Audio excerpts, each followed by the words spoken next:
Pop the top and light the fires. Welcome to Valhalla, my wonderful friends and family. Loaded podcast today. Got some great guests, two great guests on. Got Ryan Schumpert from Rocky Top Insider.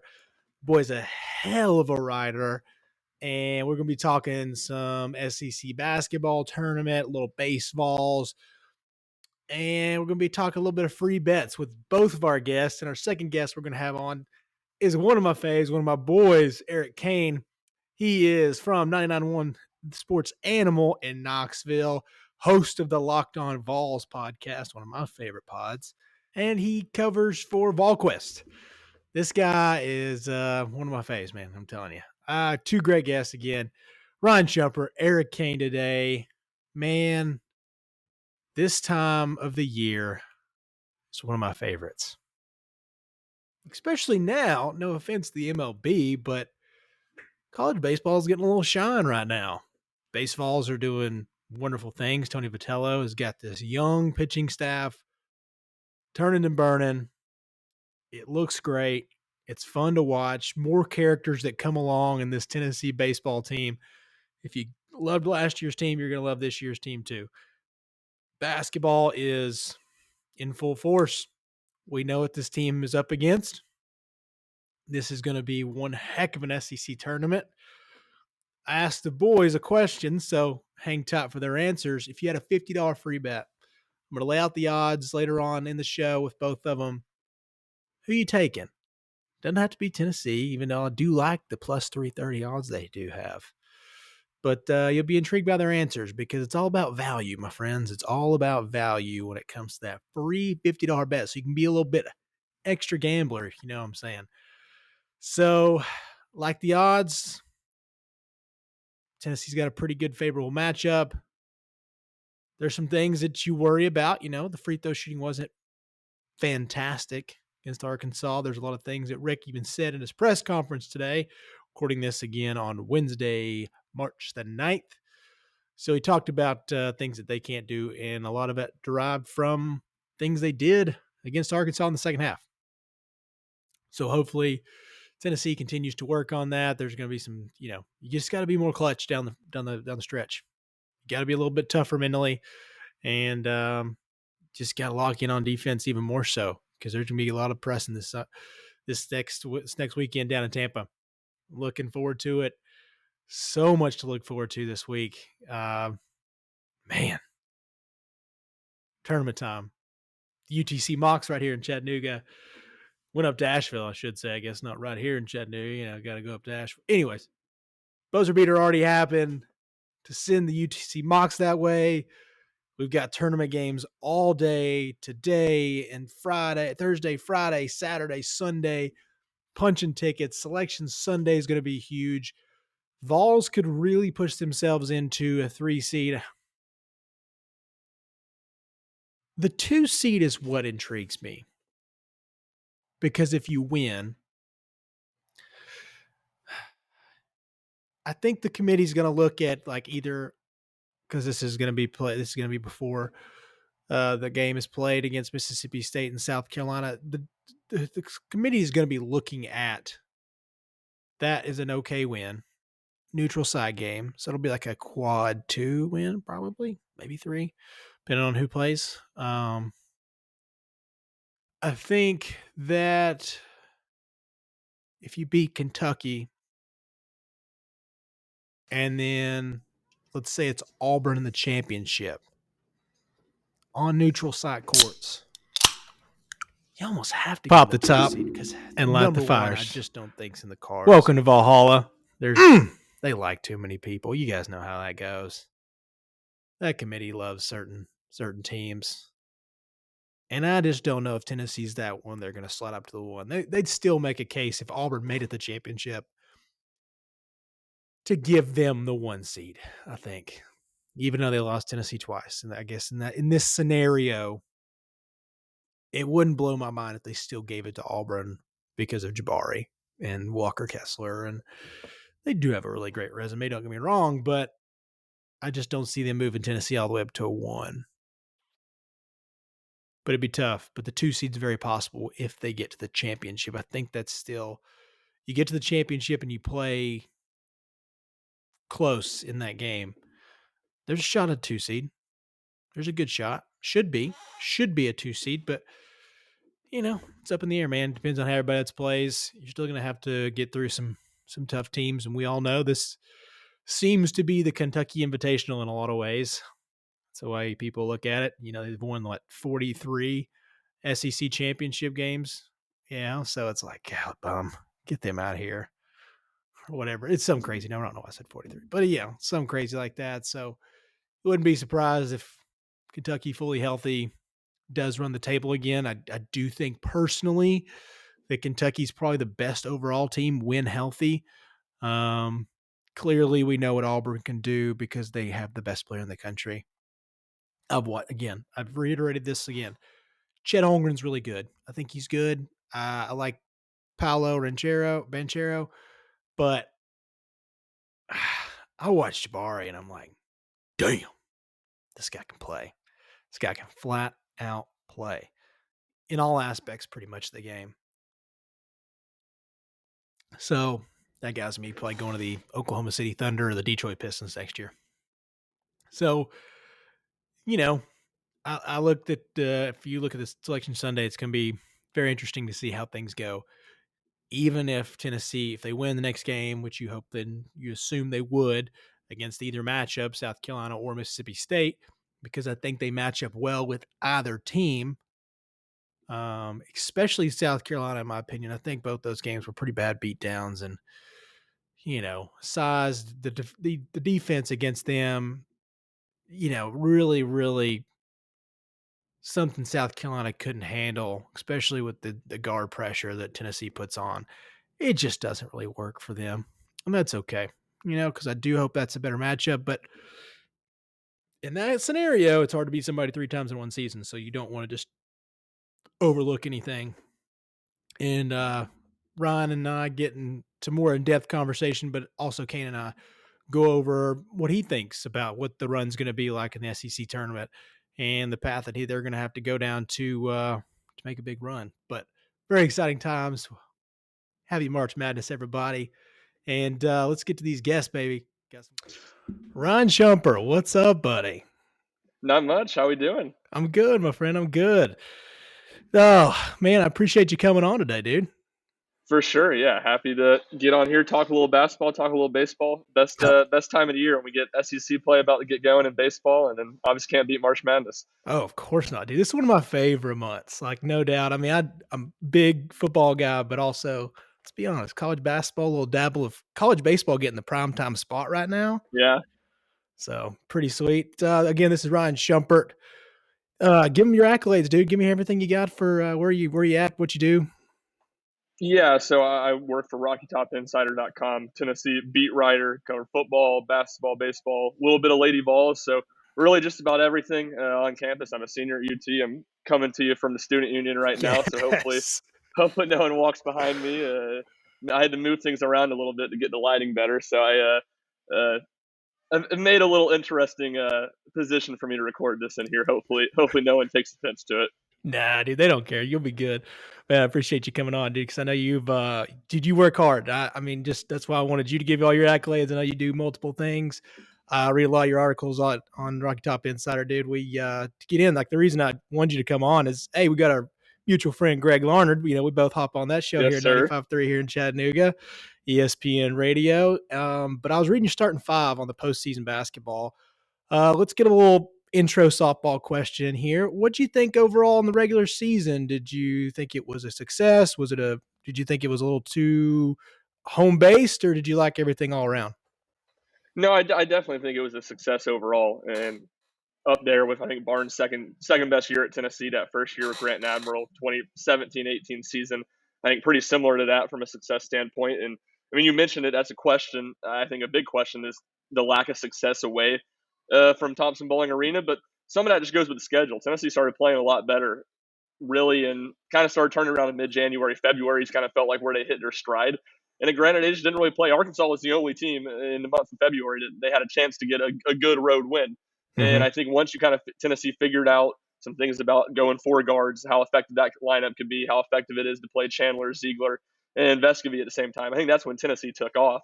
And for them to do that, that happened mostly in February. Olivier Campbell's injury, I think, kind of sped that up a little bit, forcing Tennessee to do that more.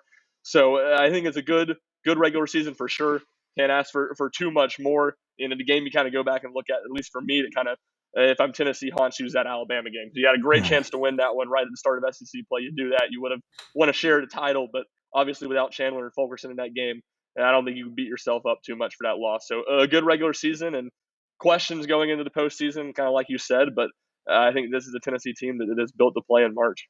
100%. And that Alabama game, weirdly enough, my girlfriend, not a huge basketball person, but I mean, like the rest of the fan base, everybody kind of fell in love with Ziegler. I mean, and that was a game you kind of saw the grit, like really pushing them down to the end, and really had a good lead in the first half. And without, like you said, without Kennedy and without John, it just kind of hurt the flow a little bit. And that kind of weirdly, that loss was kind of nice in a different aspect from a team, because I think it kind of gave some other guys some confidence of, hey, you know what, we're pretty daggum good right now. But it does come back to haunt you, because you probably would have gotten a regular season championship, who knows? But, it's nice to look back and be like, well, we would have, but hey, that built some confidence. And I think that really was a spot for that team, that they fell in love with Ziegler. But you mentioned that 3-guard lineup. What do you think's been so successful with those three playing, especially like in closing minutes, despite Kennedy's, tough free throw struggles here towards the end? Yeah, I mean, I think it starts with all three of them can handle the ball. Vescovy's gotten so much better this year, I think, just by being able to play off ball. He doesn't have to create that action. I mean, the last 2 years, Keon and Jaden could do it a little bit last year, but Tennessee didn't really have someone that could get into the paint and create for other people, and a lot of that pressure was put on Vescovy. And this year was, you knew what was going to happen with Chandler. He was going to have less pressure, and the way Ziegler's come on, he hasn't even really had to be the backup point guard. I think in that Arkansas game, there was a couple possessions where Vescovy was on the floor without either one of them, but that's one of the few times we've seen that all year. And I knew going into the year, Vescovy would probably be better playing off the ball, and he would get to do that more. I didn't think he'd get to do that as much as he has, and that's where Ziegler's emergence has come on so well. And both those guys, Chandler and Ziegler, can break down a defense so well with their speed. Chandler's a really good passer. I think that's another area Ziegler has to grow. And then obviously we know how Vescovy can shoot the ball. Both Chandler and Ziegler shot over 35% from deep in SEC play, made defenses guard them. And, that was the big issue we saw with Tennessee's offense last year. They didn't have the consistent front court scoring that we thought they might with Fulkerson and Pons. And in Springer, Johnson, they didn't space the floor. Teams just packed the paint against Tennessee. And the way those 2-point guards have made people respect the 3-point shot, it has really opened up driving lanes for those guys. And we've seen Josiah James come on and be really good in the 4 and be a much better shooter in SEC play too. And it's just made Tennessee's offense really a lot more efficient and a lot more effective. Yeah, 100%. That's a perfect segue, because I did want to ask, in the article I was reading, the starting 5 on the postseason career for basketball, you did mention Josiah Jordan James. And what can you want to touch on that? And then what you have in the article, what do you think that they really need from him the rest of the way? I think they need a lot of things from him, but what I talk about in the article is the offense, because you feel pretty confident you're going to get the defense. You feel pretty confident every time out you're going to get the rebounding. That stuff is there 4 games out of 5, if not more than that. I mean, he's always locked in on that. And that, I think, is another thing, off topic a little bit, but Tennessee's rebounding this year has been much, much better than it's been the past few years. And I think when you've seen Tennessee shoot more threes, I think that's the reason that strategy has been more effective. They've been a much better offensive rebounding team, and James' ability to play the 4 and Tennessee not to have a huge drop off from rebounding has been a big reason for their success. But the offense is where he's the X factor. I had the stat in the story. I'm not exactly sure what number it is. It's something like 8-0, 10-0 on the season when he's 8-0 when James scores in double digits. And when his offense is there, Tennessee's offense is just so much better, because we've talked about the front court issues, or I've written about it at least at length. And there's not a whole lot of consistency scoring there. You saw Arkansas, they said, we'll let your big men play 2v1 against us in that second half, and Tennessee couldn't capitalize. So they need Josiah at the 4 to be an offensive threat. Earlier in the year, he wasn't that, and I think that's the reason you saw a lot of Tennessee's struggles. The 3-point shot has been much more consistent, and at least you expected that to get better. You didn't think he was a 20% 3-point shooter the whole year. He's had a couple stretches where he was great for 8-10 games, shooting over 40%. It's evened out a little bit, but I think in SEC play, right around 35%, 34%, what you're looking for from him. And he's also more this year than any other year, because he's kind of in the past been a guy that if he's not hitting open threes or scoring in transition, he's not scoring. I think he's got more comfort with that mid-range jumper this year, and you've seen him use that really effectively in a handful of games. And I think that's for a Tennessee offense that struggles to score inside the three-point line. I think that's a trait for James that could be really beneficial for Tennessee come tournament time.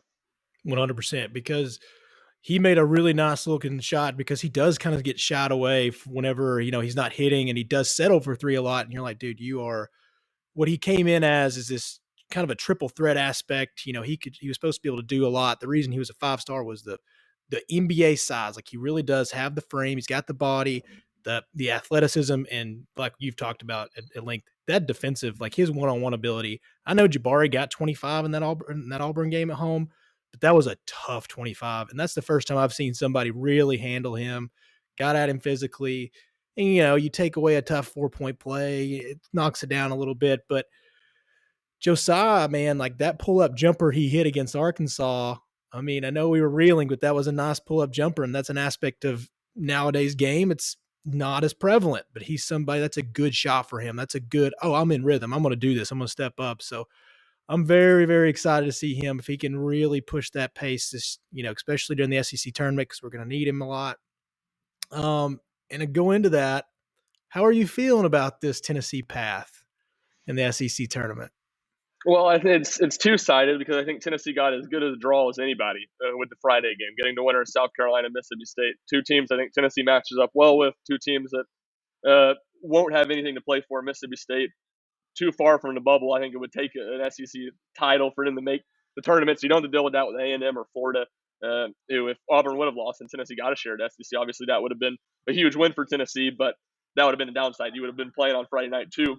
I think two teams better than both South Carolina and Mississippi State, and two teams that, while they have a lot of work to do in Tampa to make the tournament, it's not out of the question yet. So I think in that sense, Friday night, you have to feel really good about Tennessee's chances to reach the semifinal for, I guess, what would be the fourth straight SEC tournament.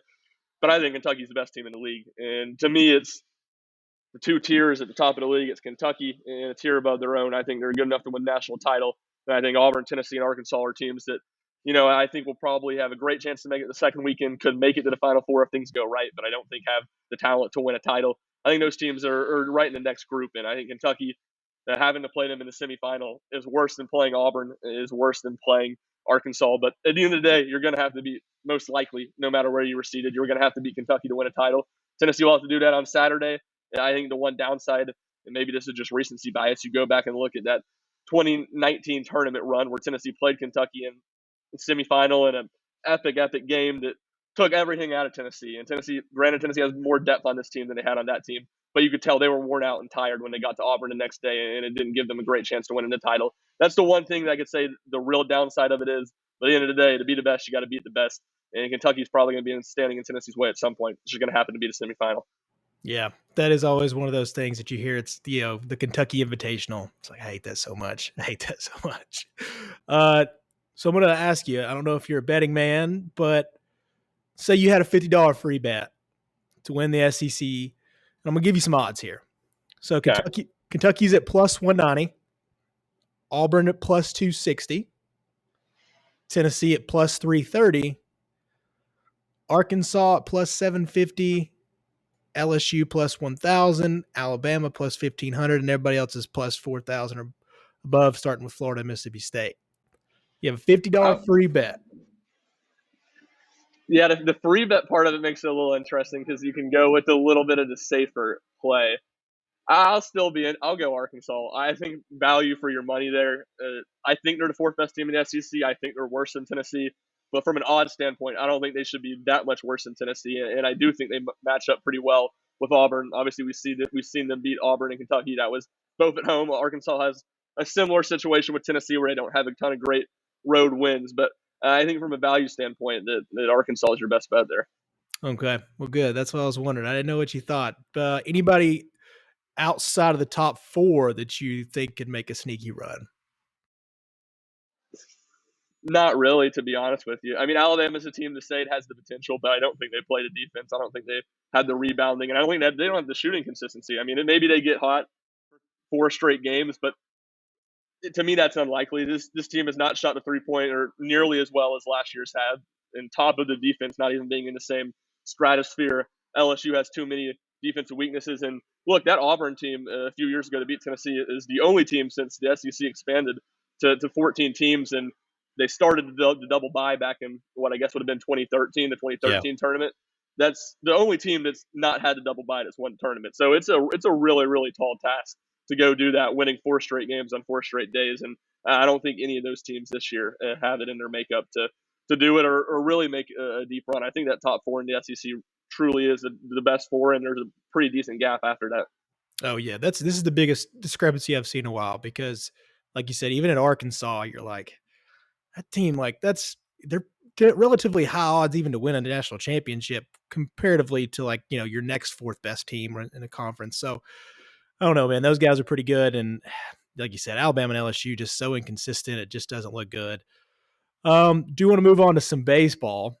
You've been covering this pretty well, and I've loved watching your stuff, but last night got cut off 7-7. So far, what did you think about the weekend? I mean, I know Texas feels like they might be a little bit above everybody, but even through the Texas game, what did you like? What did you dislike so far with pitching and hitting and everything else going on?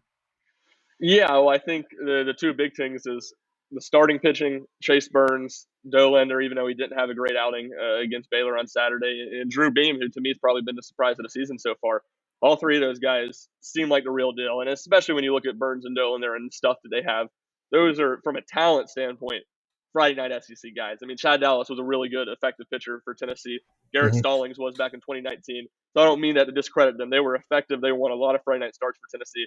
But when you think of SEC, high-end, best of SEC Friday night starters, those guys didn't have that level of stuff.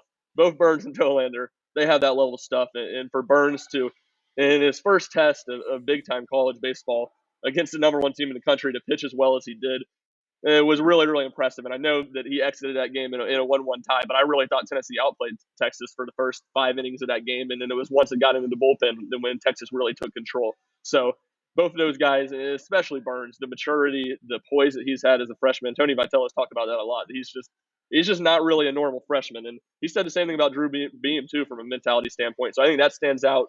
And in the lineup, when you go from a year like last year where Connor Pavoloni was injured a little bit, Liam Spence was injured a little bit, but you knew 1 through 9 who was going to be in the lineup every single day. And for the most part, I mean, there was a little bit of tinkering, but the most part, you knew who was going to hit where every single day. Tony Vitello is going to have a lot of work every single day to fill out that lineup card. I mean, they started, I think, 12 guys in Texas. Their backup catcher, Charlie Taylor, was banged up. He easily could have gotten a start if that wasn't the case. If he was healthy, that could have been another player. So a lot of depth, a ton of opportunities, guys that can move around and play different spots. Logan Chambers can play outfield, infield. Seth Stevenson the same way. Most of those guys from second to third can play a number of positions in the infield, and heck, even at first base, where you have a 6-year senior, a starter, and Luke Loops just returned.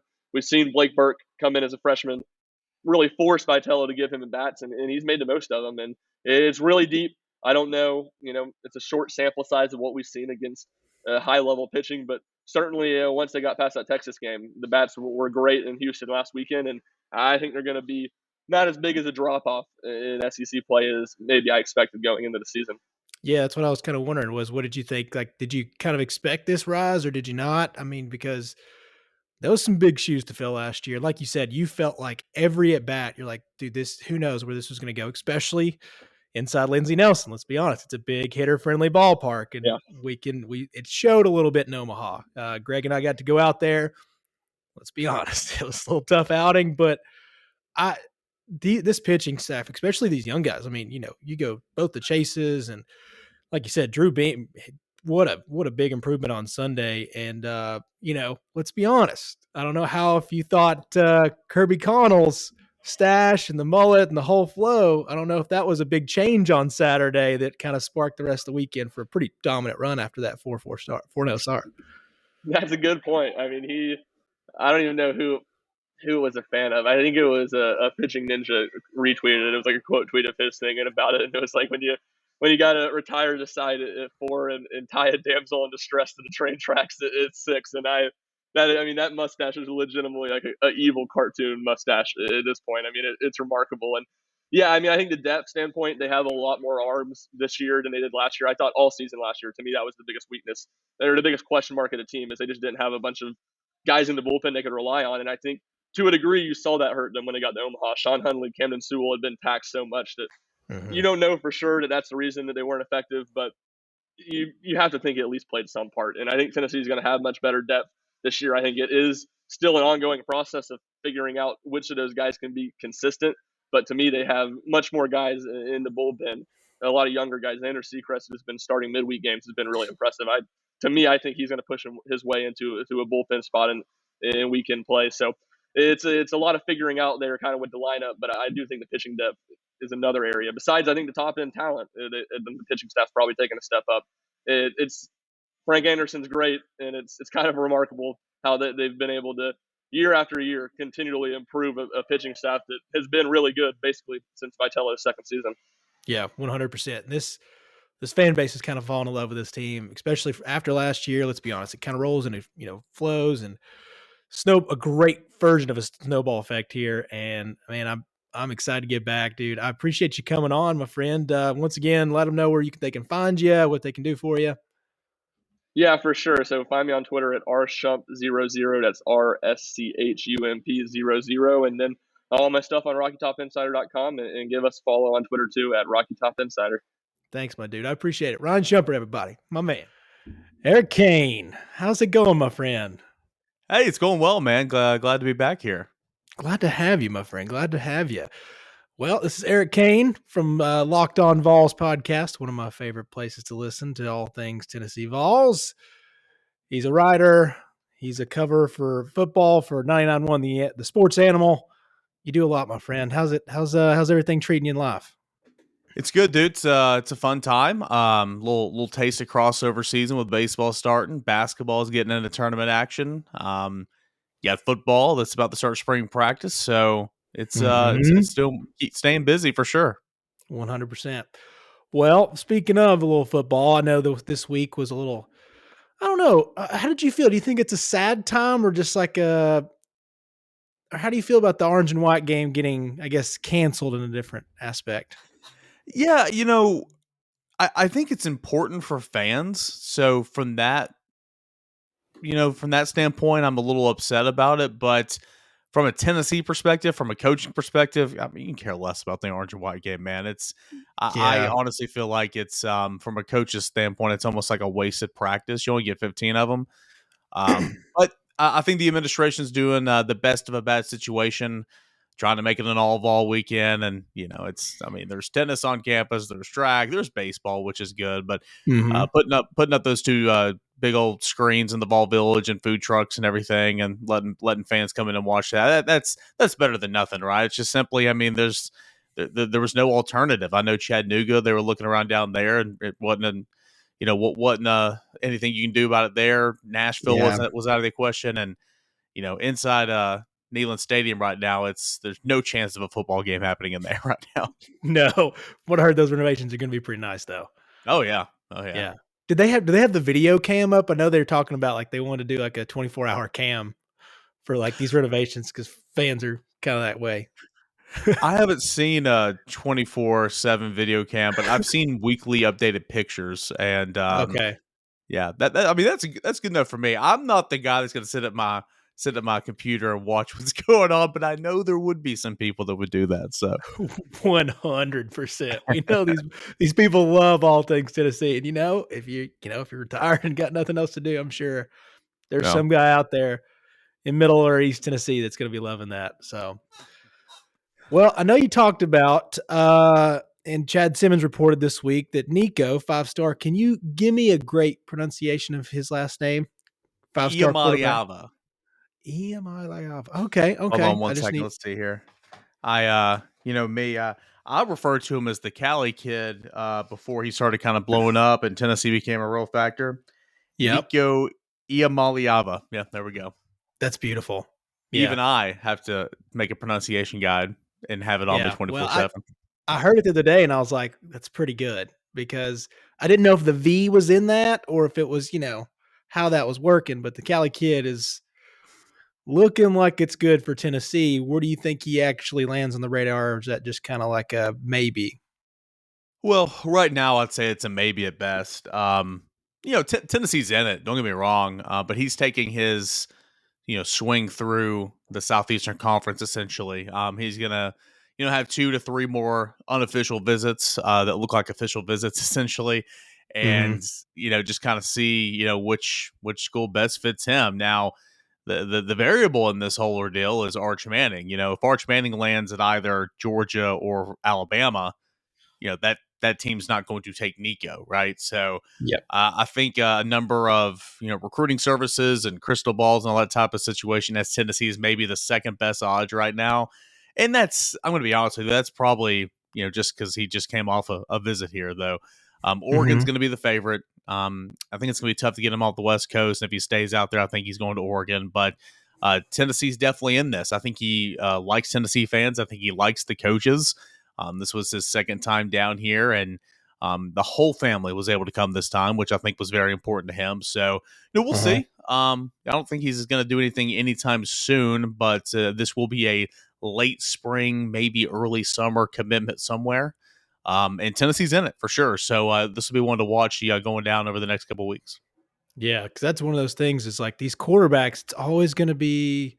There's going to be an eye on Tennessee now, which is kind of strange. It feels like, especially having this offense. And I wanted to ask you. I mean, we got picked up Wesley Walker this week and a couple others. I mean, how have you felt so far in Josh Heupel's recruiting? Because that kind of was a knock on him. Was like, it's just like get people in the scheme. You don't really have to recruit as hard, but welcome to the SEC. You have to do it. Yeah, you got to do it. And if you don't, you're going to be left way behind. You can't make comments like Dan Mullen did, saying we'll focus on recruiting when it's time to recruit. Can't do Mm-hmm. that. I think for the class of 2022, he finished way better than I thought he would. Depending on the service you look at, I mean, he finished 4, 5, 6, 5, 6, 7 in the SEC, or you know anywhere from 11 to 16 in the country. That's solid considering when you Mm-hmm. got here this time last year, a little bit before this time last year, and you were so far behind in making relationships and connections. So I think year one is it was a pleasant surprise. Now he finished well, he closed well, got 3 big additions on signing day, and that's why it propelled them up to where they were. Um, you got to continue to move up in the SEC. You got to finish, in my opinion, in top four every single year. Because if you're finishing top 4 in the SEC, you're likely finishing top 10 in the country. So proof will be in the pudding. We'll see. Off to a good start, but that's going to be one area where we just don't know simply until we get a couple year sample size. Now, in terms of the transfer portal, I will say this: during that first window in January, early February, there weren't many spots open via the scholarships. More spots will open up in the summer, and Tennessee can bring in more. So Tennessee wasn't just bringing players in to bring players in like last year. Tennessee swung hard at 2 players and missed, and that's unfortunate. Isaiah Nair would have changed, would have helped elevate this offense for sure. Jared Verse would have been a great addition on the edge on defense. Swung and missed. What do you do? But we'll see who Tennessee brings in later in the summer. And Tennessee's already brought, you mentioned Walker there. Tennessee's already added 2 more, and that should be contributors right away for the Volunteers. Okay. Yeah, because I was wondering how that was going to go. I didn't know how you felt about Wesley Walker. Is that's going to be somebody that's going to fill a void for, Alante and Theo and all these guys that we're I we're mean, going to miss. he's not going to be an All American, but he's, if you look at his stats, watch some of his tape. I mean, he was solid at Georgia Tech. Mm-hmm. I, I Former I just four-star guy, right? Yeah. I like, from the mid-state Innsworth. I like that he's not afraid to stick his nose in anything and get a part of the action. So we'll see how he runs. Tennessee will try him out at the star position right away because that's what he played at Georgia Tech. But if you have he gets Tennessee options, right? Say Wesley Walker comes in and sticks at that nickelback spot. Well, now Danico Slaughter can maybe play some safety. Tennessee needs a lot of help at safety, right? They're slow at safety. Brandon Mm-hmm. Turnage can focus on cornerback. Kamal Haddon can focus on cornerback. We'll see. It's another option. I don't know if anything's fixed right now, but it certainly gives Tennessee another option. Yeah, because we need all the help we can get, especially depth-wise. I always think that was kind of our Achilles heel in some ways. There were just times, especially on defense, man, you're just going to get gassed when the system, you get a 3 and out or something like that in this offense. it hurts the defense in a different factor. So depth is everything. That's kind of what we harped on last year was, hey, this defense, I don't know if there's ever, you would have to have just a collective powerhouse of studs all around for this defense with this offense to be some sort of, ownership of the SEC and defense wise. I just don't think that's going to happen. It's just hard with the system you're in, but with some depth, it always helps. It always helps. Also, I was going to ask you just to touch on some of the NFL Combine you talked about with some runs. Do you think any of the boys helped themselves or even like hurt themselves last week, or maybe just kind of stayed neutral?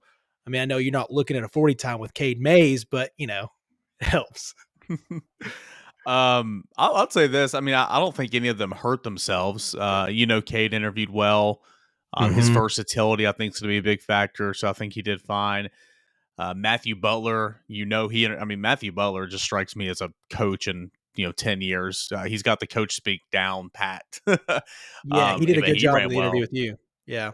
Yeah. And his daughter didn't like him doing the interview with me, but he did a good job. But no, he ran well. I think he had like the fifth or sixth fastest defensive lineman time, which I thought was cool. You knew that Alontae was going to run well, and he had a good showing in Mobile. Bayless, man, I think Bayless really, really helped himself out. I think he's continued to help himself out because, and like I've explained a couple of times on the show and on the radio and everything, I still view to this day Bayless as a returner, returner one, and let's see what he can do at wide receiver. Here in 2021, he changed the narrative. He was a stud out there, right? Yeah. But I still think everybody else views him as a returner as well. So seeing what he did in this Heupel offense, I think it's pushed him up the boards a little bit. I think his week in Mobile, being able to see him run routes up close, and he led his team in receptions, led all receivers in yards in the Senior Bowl, which I thought was big. So it doesn't help that you run one of the fastest times in combine history at the time, right? So yeah, I think Bayless is a guy that helped himself out a lot. Yeah, because he's always been one of those with the ball. He's been fantastic from the start, and that's what it is people have kind of knocked on his route running and, I guess wide receiver essentials in some packages, and especially in the NFL. But with the ball, and as you explained, he really helped himself. His speed, and his just pure burst and athleticism is going to take him somewhere. He's got a running back's body, but he plays wide receiver. He returns kicks. It's very unique. My thing with Bayless though, and he's not going to be selected in the first round, so I don't believe this will play. He's not going to be a first or a second round pick. So I don't think this is going to be a huge factor. He's old, man. He was a 6-year college guy. He's 25 years old. Yeah. I bet that's something that might work against him a little bit. But again, I predict him being I'd be shocked if he was a third round guy. I'd say fourth, fifth, somewhere right in there. So that shouldn't be that big of a deal. Yeah, where have you seen Butler going? Because I know he was looking to be a little bit higher, I believe. Somewhere around there. I think really Tennessee's, 4 guys there. I think that it would be a stretch right now. Things could change. Plus, they got the pro day coming up, so they can really help themselves out some more. Very true. I don't see any of them being day 2 right now. Okay. Maybe late day 2 potential, but right now I see them all being kind of jumbled up, if you will, from right at the beginning of day 3, and then Matthew Butler maybe being the last one, Theo Jackson being an undrafted free agent type deal. I think that, gosh, it's confusing. Like I could see Cade being selected first, I could see Alontae being selected first, and honestly now I could see Bayless being selected first. I think those 3 are right around the same with each other. Maybe late day 3, but likely late day 2, probably early day 3 right now. Okay, that's cool. Because I was wondering, you don't want to make the comparison, but with people like, these little kind of tool players, like Bayless could be that guy just to get him the ball in space. Could be a guy that you could get a couple of swing routes, different things, especially the pace of the NFL. There's always use for him. So I do think that I'm with you. I think there could be some sort of deal where, he's not Percy Harvin of old, but, he has potential to do a lot of things. And, special teams is critical if you watch any of the Packers game there at the end. So big time. But I do want to ask you, it's SEC tournament week. Yeah. How'd you feel about the Vols' path to the championship, if you will? How do you feel about it? Yeah, so likely, going to be playing the winner of Mississippi State, South Carolina. Everybody's just assuming South Carolina's going to get there. Yeah, they've had a nice little second half of the season. I like the team with the best player on the court. That's Molinar, Mississippi State. So that's who I think Tennessee is going to play. Uh, so that's no give me. Then you go to Saturday, you got to get by Kentucky, right? It's always going to be a challenge. Get through Kentucky, then you take on Auburn. I'd rather play Auburn again before you play Kentucky. And maybe I shouldn't be discrediting Arkansas because Arkansas's already beaten Auburn one time this year on the other side of the bracket. It just comes down to the Big Four. We talked about the Big Four in the SEC all season long. It's been fun, man. But it's tournament time. You can't take anything for granted. I would expect Mississippi State and or South Carolina to give Tennessee an absolute dogfight on Friday night, and so it's not going to be a given. But that Kentucky game, round 3, how many times have we seen this? You play Kentucky twice, you see them in the SEC tournament semifinals, and my fear is you go back to like 2018, whatever the year Tennessee lost to Auburn, and Auburn on that Final Four run. My fear is you have such an emotional and win on Saturday that just takes everything out of you to beat Kentucky, and then you just get run off the court on Sunday because that's happened before. But Tennessee's evolved, man. I know you listen to the show, and I've made the comment a couple of times back in January. I'm like, God, this team's brutal to watch. It's so crazy because we talk about this all my friend groups. It's like, I can't believe this is such a frustrating group. But here we are, and we're the championship odds, like especially betting, aren't that bad. No, they really aren't. And credit Tennessee because again, it has evolved. You know exactly what you're going to get out of Santiago Vescovi. You pretty much know the bare minimum of what you're going to get out of Kennedy Chandler. Then he'll blow up. If Josiah Jordan James is shooting well that day, I mean, he's getting you 12 to 15. The way that they've rebounded here lately, the way they always play defense.